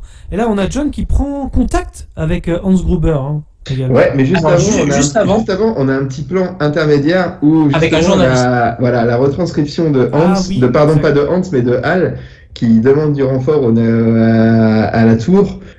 Comment on voit que les journalistes sont branchés sur les radios de la police, quoi. Donc, et le mec, un peu là, bizarre, il fait tout un foin pour avoir un véhicule adapté pour retransmettre en direct et se rendre là-bas et il obtient son truc. Et là, vas-y, c'est là que tu disais, Gauthier, que c'est le premier contact avec Hans Gruber. Et là, justement, en fait, quand Hans, justement, se fera passer pour un otage, pareil, au niveau de la voix, je comprends pas qu'ils le reconnaissent pas. Ouais. Mais bon, après, Au niveau de la voix, je suis d'accord avec toi. C'est juste au niveau de la voix. Mais voilà, c'est un peu plus complexe. Et c'est là où le fait d'utiliser les prénoms, c'est bon, il fait oui, je viens de tuer Mario et machin. Et puis, comment il fait il dit, mais qui êtes-vous? Une mouche dans le lait, mon cher Hans. Un emmerdeur. Voilà. Ça, c'est exceptionnel, quoi. Et ça discute et tout, et puis il fait vous allez vous rendre et tout, et puis l'autre il fait yippee-ki-yay, pauvre con. Voilà. C'est la fameuse phrase culte, effectivement, du film. Et là, un truc important aussi, une préparation paiement entre guillemets pour la presse, c'est qu'il récupère quoi sur le méchant de SOS Fantôme? Il récupère des clopes, bon voilà, et il récupère des explosifs. Et quand il récupère les clopes, il fait oh, c'est pas bon pour vous ça. C'est ça. C'est exceptionnel. Mais ouais, c'est vrai.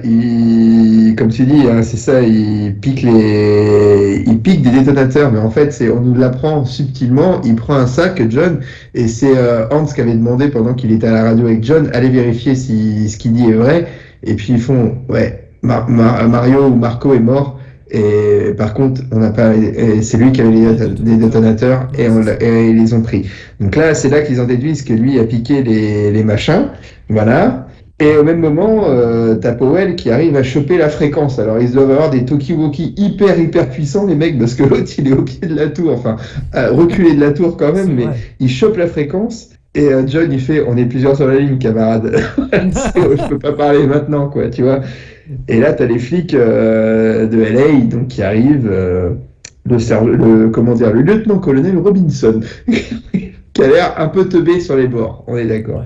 Ouais. Juste avant, on voit quand même la femme de McClane qui parle à Hans aussi, non? Ouais, elle vient faire ses doléances. Effectivement, elle le fait. Ouais, et juste encore avant, on voit aussi Trivette, pour une fois, parce qu'on voit pas beaucoup dans le film, qui est en train de trimer à ouvrir son coffre, et l'autre, tu dis voilà, où est-ce que t'en es? Nous, on a des problèmes en bas, etc. Et donc voilà, il dit bah voilà, j'en suis là, j'en ai fait déjà 3 serrures, il m'en reste 4, etc. Voilà, pour contextualiser, il y a 7 serrures à ouvrir, en effet. Et il fait ne perds pas ton temps à discuter avec moi alors. Continue. Donc on a un peu rien à foutre aussi, effectivement. Et là t'as raison, Holly, elle a quand même du cran, elle vient présenter des doléances à Hans en disant. Et Hans, il a cette phrase, mais qui vous a demandé de venir? Bah vous quand vous avez tué Takagi. Voilà, quand vous avez tué mon patron, tout à fait. Eh bien, elle dit pas son vrai nom hein, de famille, enfin en tout cas son prénom, je sais pas si elle dit Holly d'ailleurs. Bref. Non, voilà. elle dit Madame comment? General, Holly General. Elle fait un truc comme voilà. ça. Et voilà, de pas reprendre le nom de McClane comme ça au moins, il va pas soupçonner quoi que ce soit en fait. Hein. Pour le moment. Et donc là, juste après, on a le premier contact entre McClane et Al Powell. Exact. C'est ça. Et au même moment, c'est là qu'un gars il regarde les infos dans la limousine et qu'il apprend que le building est attaqué. Et donc il va garer la voiture un peu plus loin, quoi. Tu vois, Ah oui, c'est normal. C'est normal, effectivement. Mais oui, t'as le premier échange avec, comme tu disais, entre John et Al, et quand il demande à John quel est son nom, il fait il y a trop de monde sur la ligne, appelle-moi Roy. Je sais pas pourquoi Roy, c'est vraiment pourri comme nom, mais Roy c'est très bien. Et les flics, alors on va refaire un point flic quand même. Donc les flics sont assez débiles, hein, ils veulent vraiment rentrer dans l'immeuble, alors que bon, les terroristes, voilà, on essaye au moins d'avoir quelqu'un pour parler avec eux. De repérer les lieux aussi. Ouais, aussi, ouais. Non, ils veulent rentrer, hein, ils en ont rien à branler, c'est... Ouais, et du coup, juste avant, il y a le commissaire là, qui arrive, en fait, qui demande à Powell, bah, vous êtes avec qui en contact? Donc là, il lui dit, je pense que c'est un flic, etc. Voilà, et d'après comment il dit, les termes qu'il utilise, etc. Et il a réussi à repérer les fusils mitrailleurs, à repérer ceci, cela. Donc je pense qu'il est de la maison. L'autre, il dit, foutaise, ça pourrait être aussi bien le barman du coin, etc. Donc il l'écoute même pas, il n'a vraiment rien à carrer. Et il lance son opération, genre opération Blitzkrieg, intrusion. On veut rentrer forcément dans on veut violer le building. Tout à fait. Et en plus, ils y vont avec des gros projecteurs, tout ça, quoi. Mais comment je sais pas si c'est John ou les Allemands qui visent des projecteurs, en fait. C'est les Allemands, en fait. Ils font déjà une première, en fait. Le commissaire envoie une première vague. Je croyais que c'était John pour les empêcher de rentrer, en fait, pour essayer de les sauver. Non, c'est les Allemands qui tirent sur le Tarzan. C'est les Allemands qui tirent sur les projecteurs. C'est juste après. Ils font un premier assaut qui est un semi-échec. Et du coup, après, ils envoient une espèce de blindé. Et pour qu'ils soient pas embêtés, les Allemands, du coup, ils éclatent les projecteurs et après, ils attaquent au bazooka, quoi. Ouais. Exactement. Et il faut sauter le blindé. Donc là, on sent que c'est quand même sérieux. Hein. Ce qui se passe dans l'immeuble, là, c'est déjà bien pour les flics. Ouais. On se demandait vraiment s'ils étaient intelligents, là. Et donc, oui, voilà, le camion de flic est explosé par les terroristes avec un missile téléguidé. Et oui, John, il commence à s'énerver, hein, et il envoie une... Et c'est là que, voilà, en plus, John essaie de dire à Hans Gruber, parce que Hans dit « tirez encore !» Et parce que les mecs sont, voilà, c'est un véhicule blindé, donc ils sont potentiellement pas décédés, les policiers dans le blindé, et ils peuvent encore sortir du véhicule. Mais là, Hans il dit tirez encore une fois. Et là, John essaie non, arrête, t'es con quoi. Et puis il tire, et c'est là qu'on montre un peu la cruauté de Hans Gruber, qui passe encore un cran après l'assassinat de Takagi, quoi. Ouais, effectivement. Et c'est vrai que là, John, il balance du C4 au premier étage. Alors ça, c'est un petit peu dangereux quand même, hein, on va pas se mentir. Et en plus, il est là, il est avec les explosifs. Et moi, ce qui m'a fait rire, c'est qu'il est là, il est en panique, il sait pas quoi faire. Et puis là, il fait vous me donnez à réfléchir. Cette phrase-là, vous me donnez à réfléchir, elle m'a fait rire, moi. Oh, le mec, tu sens qu'habituellement, il réfléchit, John, réfléchit, il le dit souvent. Quoi. Ouais. Il se persuade d'être teubé un peu, quoi. Et là, il joue MacGyver, du coup, et il balance une chaise avec un écran d'ordinateur. Un écran d'ordi, donc forcément un écran qui pèse 4 tonnes parce que c'est les premiers écrans IBM, etc. Ouais. Et du coup, avec le C4, et là, ça pète parce que tout au rez-de-chaussée, il y a le gars qui est avec le lance-roquette en train d'aller éclater les policiers. Et là, par contre, il y a un truc un peu bizarre que j'ai toujours trouvé, c'est que le gars, il est là, il regarde le truc tomber, McClane, ça explose de partout. Exactement. Donc, au passage, tu sens que ça a vieilli un peu, hein, les effets spéciaux là-dessus. C'est vrai. Ce plan-là a vieilli. Par contre, et là, il voit les flammes monter et il dit, dégage, John. Bah ouais, en fait, dégage, qu'est-ce que tu fais? Bouge de là, John. Alors, juste quand même, c'est là où ça a été intelligent, c'est là où il y a eu les grosses lumières, justement, explosifs au premier étage de l'immeuble, qui sont, par contre, de vraies choses. Et par contre, oui, il y a 2-3 plans, malheureusement, qui ont très très mal vieilli. Ça, c'est tout à fait. C'est l'effet 1988. Donc, voilà. En tout cas, au premier étage, il y a certains plans par contre qui sont plutôt bien faits, et là c'est des vrais trucs en fait, des vrais artifices. Donc c'est important de le savoir. En parallèle, là t'as les médias, tu entends un espèce de journal télévisé où je les trouve très fort parce que à la rigueur à la radio ils ont juste entendu le prénom de Hans, mais ils savent tout de suite que c'est Hans Gruber, les médias, quoi. alors qu'il y a rien eu il n'a pas eu de contact avec les forces de l'ordre encore ou quoi que ce soit, mais les médias savent que c'est Hans Gruber. Je ne sais pas comment, peut-être qu'il y a un truc qui m'a échappé, mais juste avec le prénom, ils savent que c'est lui, quoi. Incroyable. Je me demande si, ou alors il y a une scène coupée où c'est, comment il s'appelle, John qui dit ça aux flics, mais bon, j'ai un petit doute parce qu'il note les noms. J'ai un doute. Il note les noms quand même, alors je sais pas. Il a que le prénom au départ, quoi. Ouais, je suis d'accord avec toi, c'est un peu bizarre à ce moment-là, effectivement. Donc oui, la télé qui annonce le nom du terroriste, alors que c'est un peu... Et là, t'as quand même donc Robinson, le chef de la police, qui prend, comment dire, après l'explosion, qui prend John à la radio, qui dit « Je suis le responsable ». Et il fait, est-ce qu'il était en discussion avec Al au départ, et il fait « C'est à lui que vous parlez, passez-le-moi ». Et puis il fait « Mais t'es qui toi? Repasse-moi mon copain ». Il fait « Je suis le responsable des opérations ». Bah vu d'où je suis, t'es responsable. Vu d'où je suis, t'es le responsable d'un mot merdier. Ça m'a fait rire, ça. Ouais. On sent quand même le flic new-yorkais quand même, hein, qui a pas la langue dans sa poche. Et il y a une grosse différence aussi, je pense. C'est pour ça aussi ils essayent de faire vraiment un contraste entre les flics new-yorkais et les flics de Los Angeles. Je pense que les flics new-yorkais vraiment à fond et comment dire, le flegme californien des flics de Los Angeles. Ouais. Et tu sens le mec, le Robinson out of context complètement, parce que le premier truc qu'il lui dit, c'est j'ignore qui vous êtes, mais vous êtes responsable de la démolition d'un immeuble. What the fuck, enfin, je veux dire. T'es qui toi? Repasse-moi mon copain. Il y a une prise d'otage, il y a des terroristes de partout, et le mec, le truc qu'il lui dit, c'est attention, tu vas payer les dégâts matériels. C'est ça, exactement. C'est là qu'il dit, non, moi d'où je suis, t'es responsable d'un bombardier. Moi, ça, je trouve ça génial comme réplique. Et là, on a numéro 1. En plus, il dit, voilà, vous avez, on n'a pas besoin de votre aide, etc. Genre, voilà, c'est un truc de fou. Exactement. Et là, donc, j'ai enchaîné justement sur le relou numéro 1. Qui revient, bien évidemment, il y a quand même une scène avec lui, qui essaie de négocier, mais normalement on ne négocie pas avec les terroristes, mais pourquoi pas, qui donne le nom carrément de John McClane. Hein, et mais attends, qu'est-ce qu'il fait juste avant d'y aller pour se donner du courage? Un petit rail. Une autre surface de réparation, quoi, un petit rail. C'est ça, une petite tech paf là, et puis hop, on y va, un petit peu entre le pouce et l'index, et hop, c'est parti. Par contre, tu vois que c'est un film des années 80, fin des années 80, parce que là, c'est la liberté totale au niveau des doublages. Quand Ellis vient discuter avec Hank, il fait « Ouais, moi je sais que vous n'êtes pas là pour quelques dollars. Vous en avez certainement après les Juifs ou les Irlandais. » Ça vient comme ça. C'est vrai que c'est un peu douteux quand même. Pourquoi les Juifs et les Irlandais? Tu vois, c'est hop, boum. Ça m'a fait rire, quoi.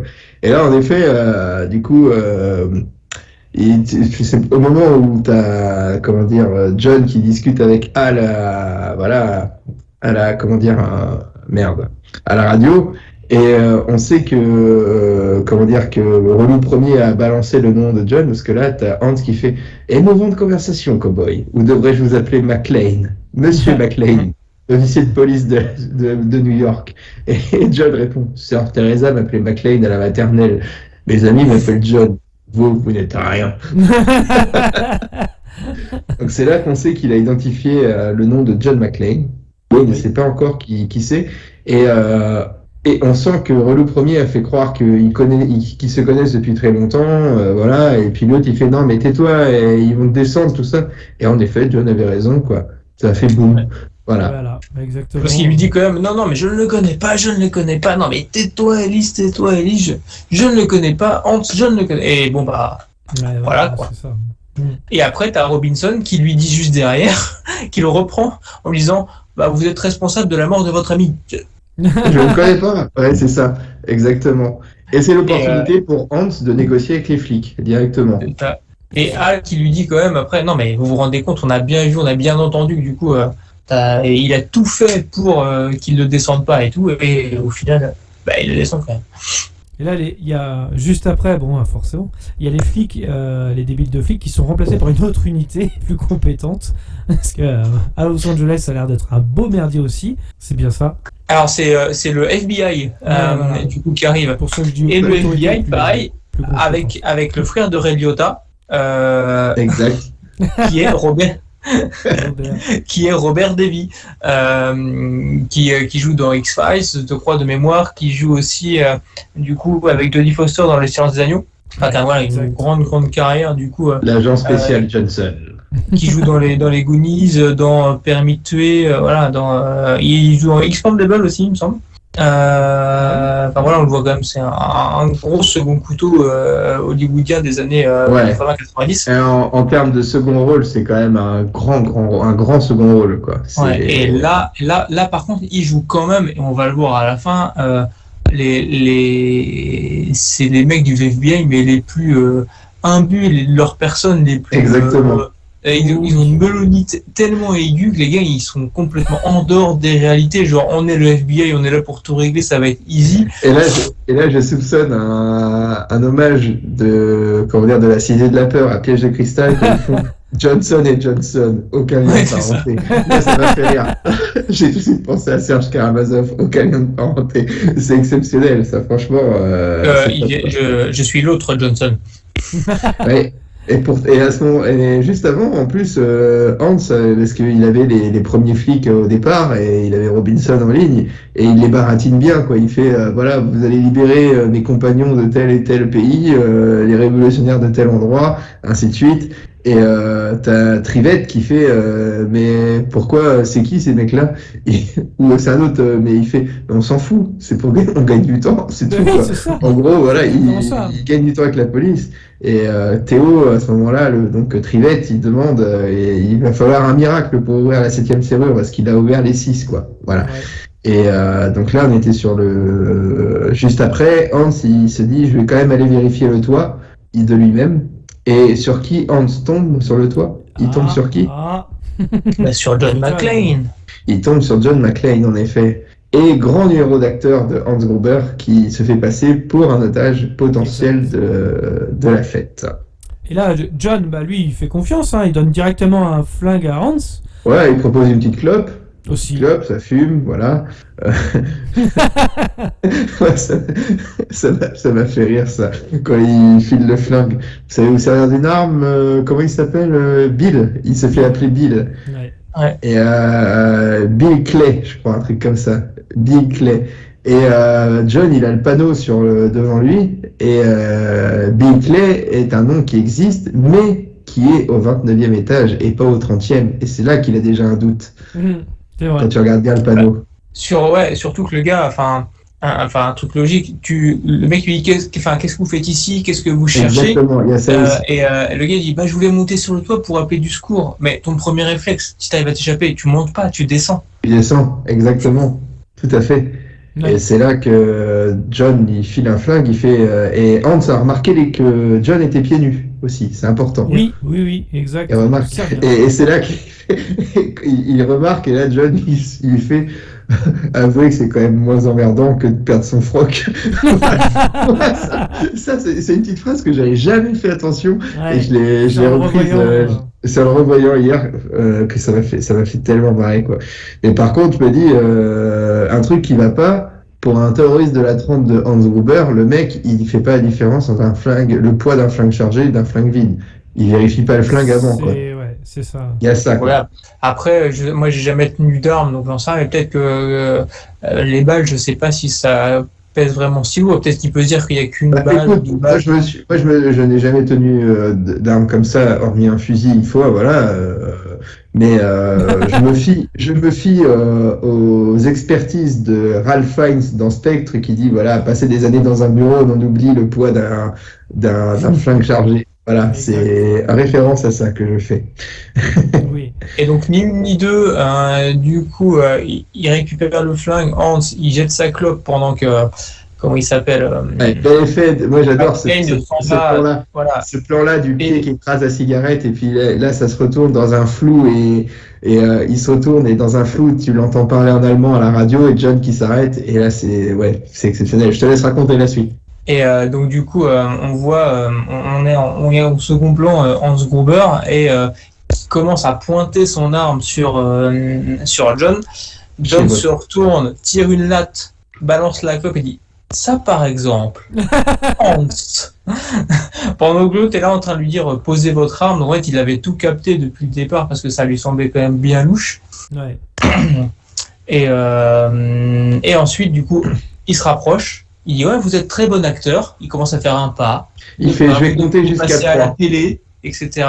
Et derrière il arrive, Je vais compter jusqu'à 3. Ouais, c'est comme ça. pour Takagi. c'est ça. C'est ça. Et il lui montre tout sur les explosifs. Il dit j'ai utilisé tous les explosifs. Et là, il commence par tirer. Je vais compter jusqu'à 3. Il tire. Et là, le schlingue, il con. est pas chargé. Il aurait fallu que je mette des balles dedans.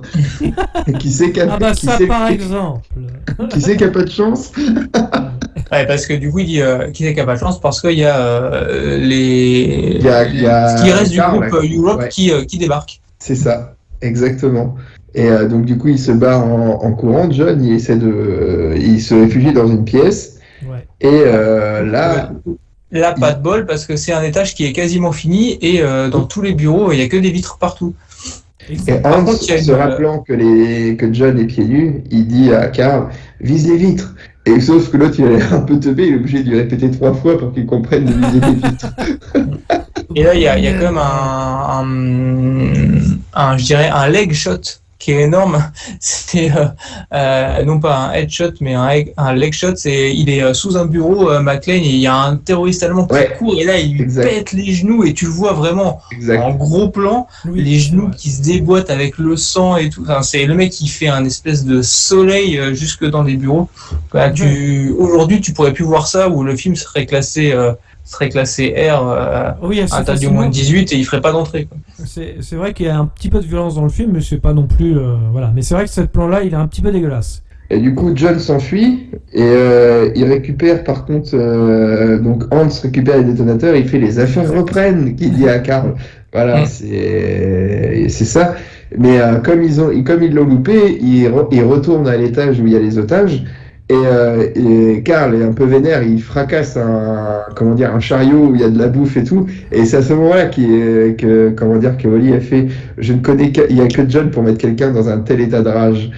Ouais, et en fait, elle dit avant, il est vivant, je suis sûr qu'il est vivant, parce que justement, il y a que lui pour mettre Ouais, quelqu'un c'est dans la ça. tête. Et juste après, on voit John qui rentre dans des espèces de toilettes, c'est du coup comme allongé sur le dos en rampant comme il peut, parce que forcément, à avoir marché sur les bouts de jet, il en a plein les pieds. Et Ouais. on a un plan sur le débardeur quand même, Julien.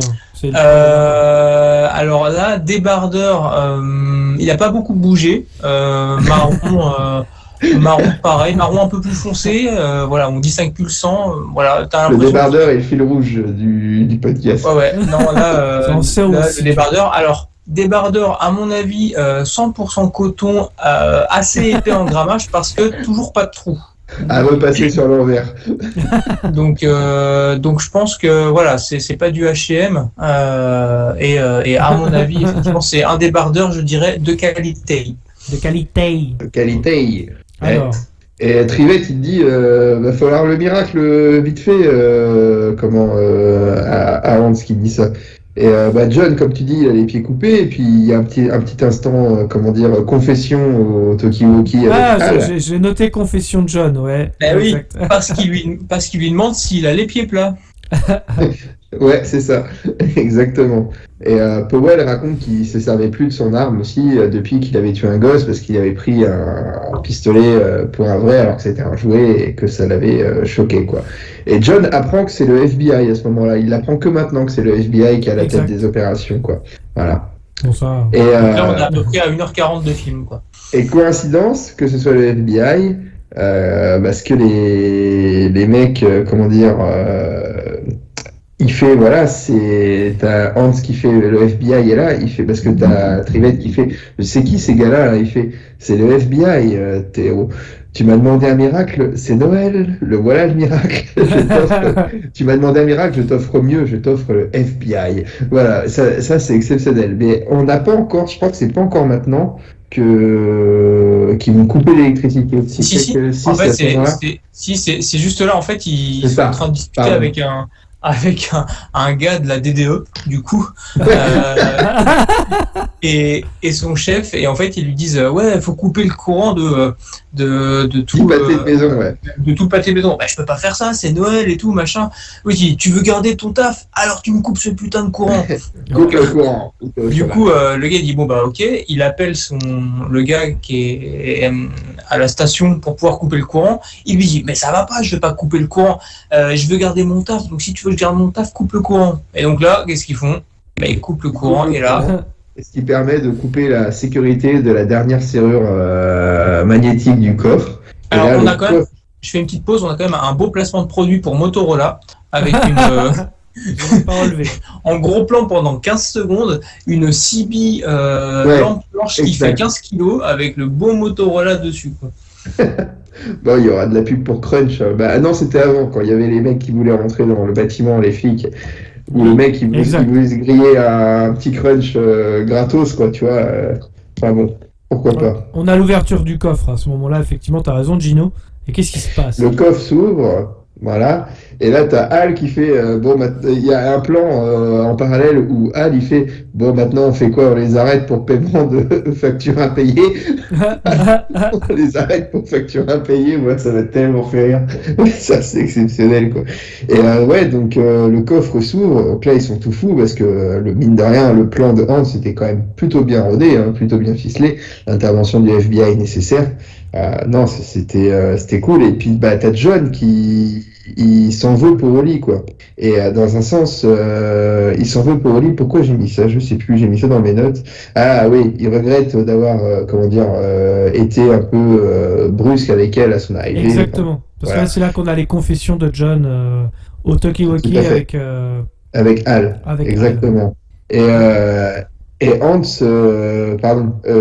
John, à un moment donné, il a un moment de lucidité, il fait mais qu'est-ce que tu foutais sur le toit, Hans? Et c'est là qu'il voulait aller, c'est là qu'il a se décidé à aller sur le toit. Le toit, exact. Ouais. Et juste avant, il y a un truc qui est important, c'est qu'il y a les super journalistes là qui veulent leur scoop. Où est-ce qu'ils vont? Parce qu'ils ont trouvé l'adresse de McClane et du coup ils vont chez Oli Gennaro du coup avec la petite fille de John McClane et ils filment, ça passe à la télé parce qu'ils veulent leur scoop et là qui est devant la télé? Bah Hans forcément. Donc là il fait le lien avec Gennaro parce que du coup il voit le cadre dans le bureau qui avait été posé justement à la fin. Parce qu'il voit le visage d'Oli qui est un peu, paniqué par le fait de ce qu'elle voit à la télé. Et c'est là qu'il a la C'est les journalistes les plus inconscients au monde. Et comment ils ont fait pour obtenir l'interview de la petite fille journaliste? Qu'est-ce qu'il a fait, le journaliste? Eh ben, tu vas nous le dire, Gino.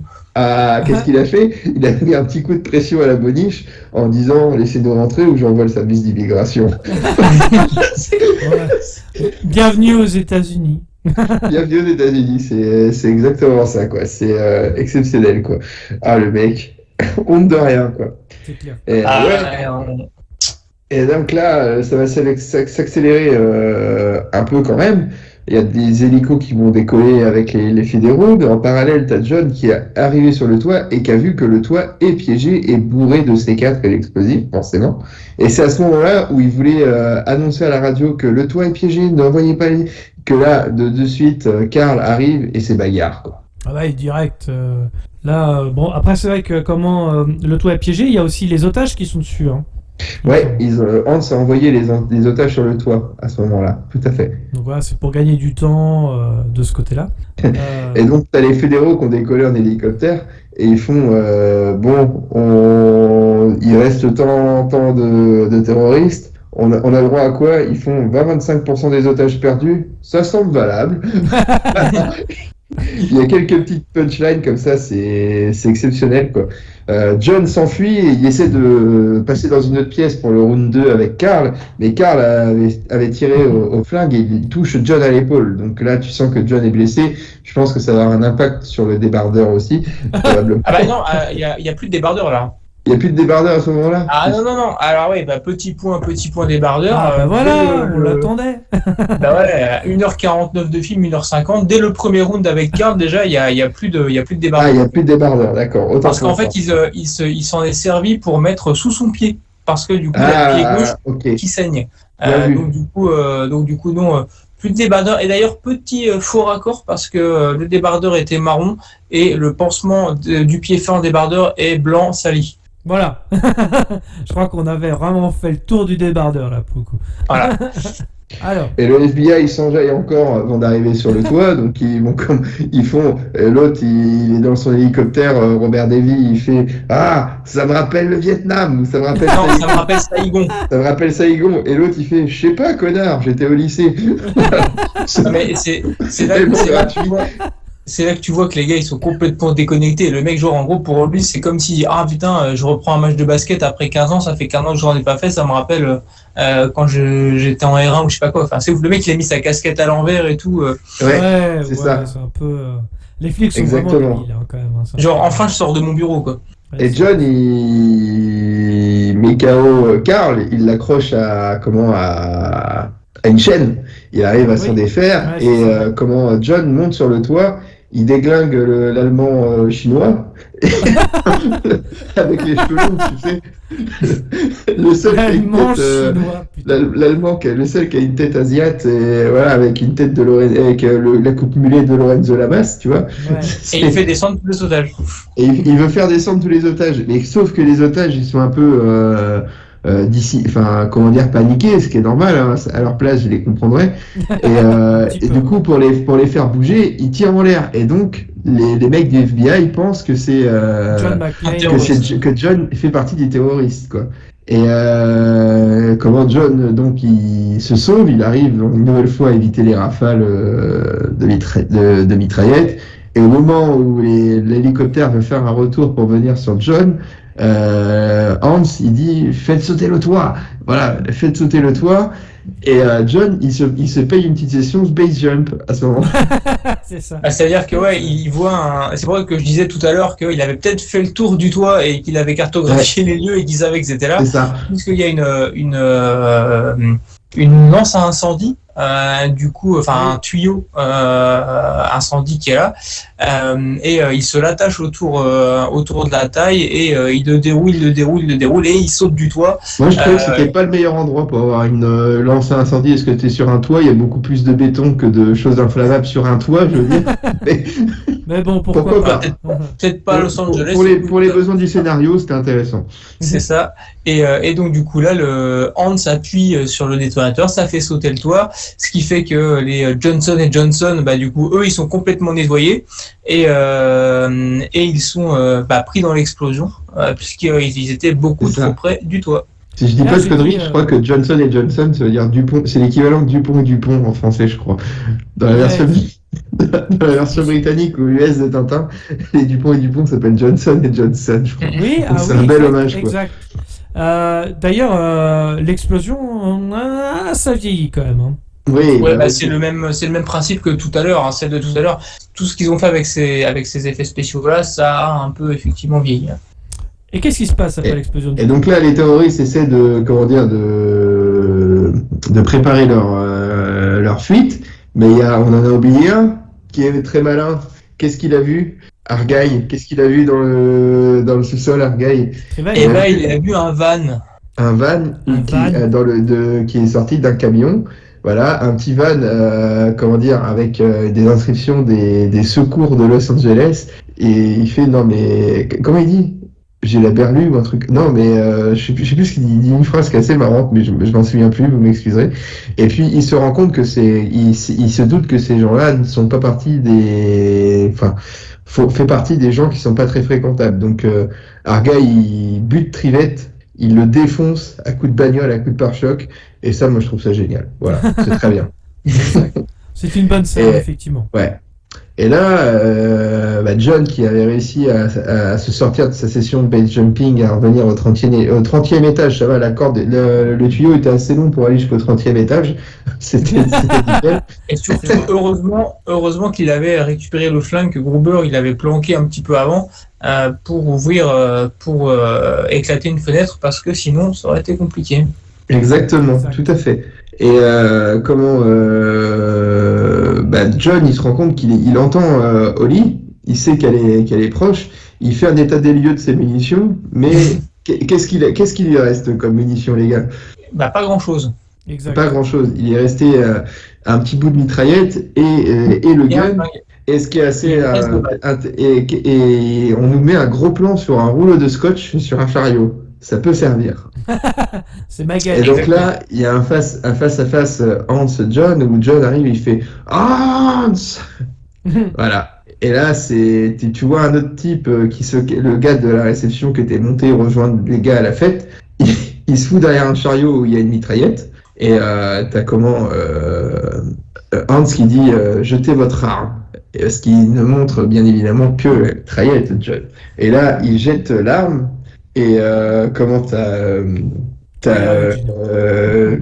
Gruber qui dit à John, alors cette fois John Wayne ne s'éloignera pas vers le soleil couchant avec Grace Kelly. Et là t'as John qui fait c'est Gary Cooper, connard. Et là les mecs commencent à partir, je sais pas pourquoi, dans un fou rire pour essayer de détourner l'attention certainement. Ils partent dans un fou rire très forcé. Et là, John donne le signal à Holly, en gros, de se baisser. Holly! Et là, elle comprend vite qu'il faut se baisser. Il tire une balle dans l'épaule de Hans. Une balle dans la tête à l'autre. Voilà. Mais attends, tu vas trop vite parce que du coup, on nous montre quand même que y a la caméra qui fait un 360 sur John et qui nous montre justement. Ouais, exactement.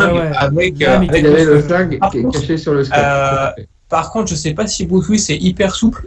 Mais le flingue est quand même relativement dans le haut du dos, mais assez bas. Pour qu'il posait la question pour qu'il arrive à scotcher le flingue. J'ai essayé, non, dire pour qu'il arrive à scotcher, mais pour qu'il arrive à la récupérer assez vite, c'est relativement compliqué. Ouais. Mais par contre, t'as intérêt de bien le scotcher quand même, quoi. Alors, le mec doit être hyper flex, quand même. Ouais, c'est clair, ça doit être ça. Mais en effet. Et l'autre, son copain Hans est mort. Et puis du coup Hans, dans le recul, il veut s'accrocher à la fenêtre. Il est rattrapé par la main de Holly General, de Holly McClane. Yes. Et là, je vous laisse raconter la scène. Elle est l'une des scènes les plus mythiques du cinéma. C'est vrai. Mais là, du coup, ils sont pendus tous les deux avec John McClane qui a rattrapé Holly. Ouais. Et là, on voit que dans un élan, Hans, il monte le flingue pour tirer avec. Là, il y a un ralenti sur sa tête. Il fait un quart de tour. Avec une tête très menaçante, quoi. Et lui, il a une tête menaçante. Tu vois le flingue qui arrive et on voit John depuis le début de la scène qui est en train d'essayer d'enlever la Rolex parce qu'il est accroché à la Rolex. Et là, on voit un regard mythique de surprise de Hans Gruber qui tombe littéralement du Nakatomi Plaza. Et il fait le solange à l'envers. Et il y a Robinson qui fait j'espère pas que c'est un otage. C'est ça. J'espère que c'est pas un otage. Mais ouais, et la fameuse Rolex dont on nous avait parlé au début et que là Oli a fait, on aura le temps de la voir, quoi. Voilà, c'était bon. Et puis l'effet de surprise je sais plus que j'avais lu ça ou si j'avais entendu ça dans un podcast ou autre.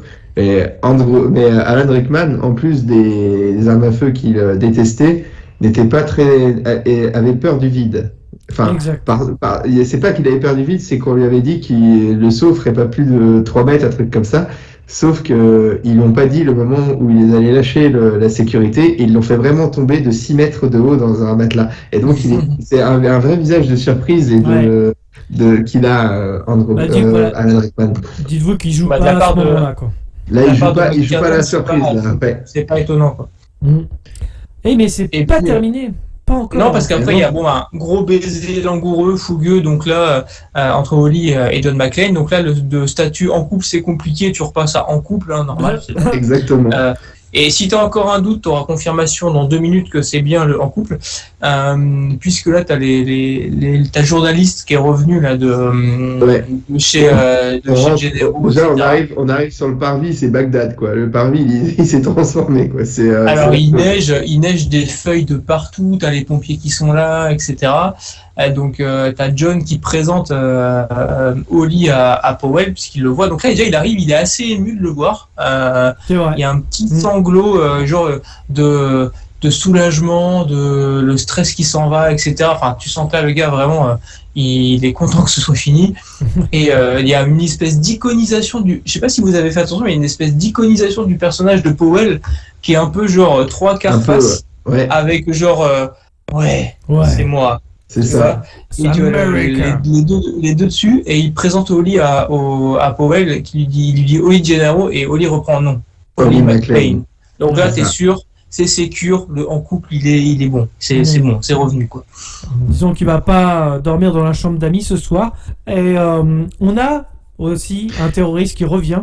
Attends, t'as Robinson qui commence à engueuler McClane, quoi. Tu vois, il est toujours aussi teubé, quoi, le mec. Ah oui, bah, ça change pas. Parce que en parallèle, les otages ont dû se sauver quand même, tu vois, ils ont dû raconter plus ou moins ce qui s'est passé.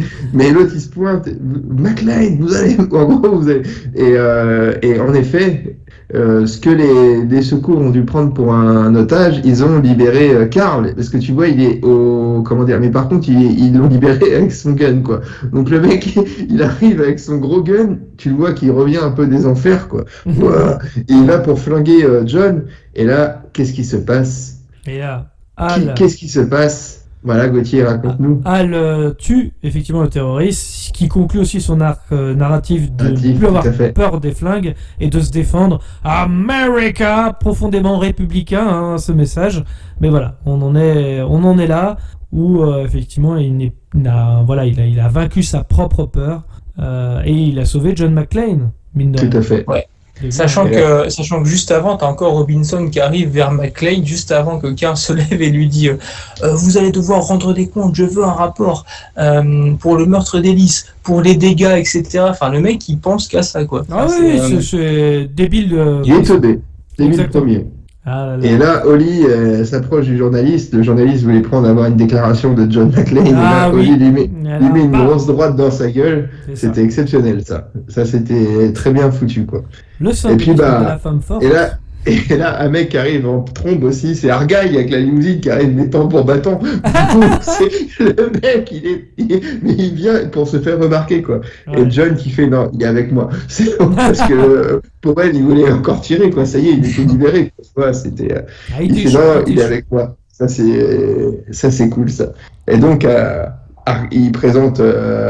John présente sa meuf à Argyle quand même, et puis la limousine repart. Et on repart sur une petite musique de Noël quand même. Let it snow. Et puis le générique arrive. Évidemment. Mais qu'est-ce que c'est génial. Je suis assez d'accord. On est sur la finalité du film. Donc voilà, on est sur un film franchement bien sympatoche. Encore une fois, on s'ennuie jamais. Ça dure à peu près 2 heures, c'est ça, Julien? Tu es no time code. Ouais, le film dure un peu plus de 2 heures, 2h12 avec générique et du coup, si on veut être précis, 2h08, dernière scène. Et au final, le point débardeur, Julien, qu'est-ce qui se passe? Il n'y a plus de débardeur, on t'a dit. Et bien à la fin, il est vêtu d'un manteau, soit un manteau de coupier ou un manteau qu'un policier lui a donné, etc. Mais non, il retrouve un par-dessus, mais ce n'est plus son débardeur. C'était le point vestimentaire de l'émission. Merci Julien. Est-ce que vous voulez rajouter quelque chose sur ce film? Un dernier avis ou une dernière critique? J'espère qu'il y aura d'autres Die Hard. Écoutez, je pense qu'on fera... dites-nous si ça vous intéresse qu'on fasse les suites, notamment 58 minutes pour vivre ou encore Une journée en enfer. Ça nous intéresse, on verra. On est très fans. Ou alors peut-être même le remake, ou pas le remake, mais la parodie française. Ah, mon Dieu. On évitera.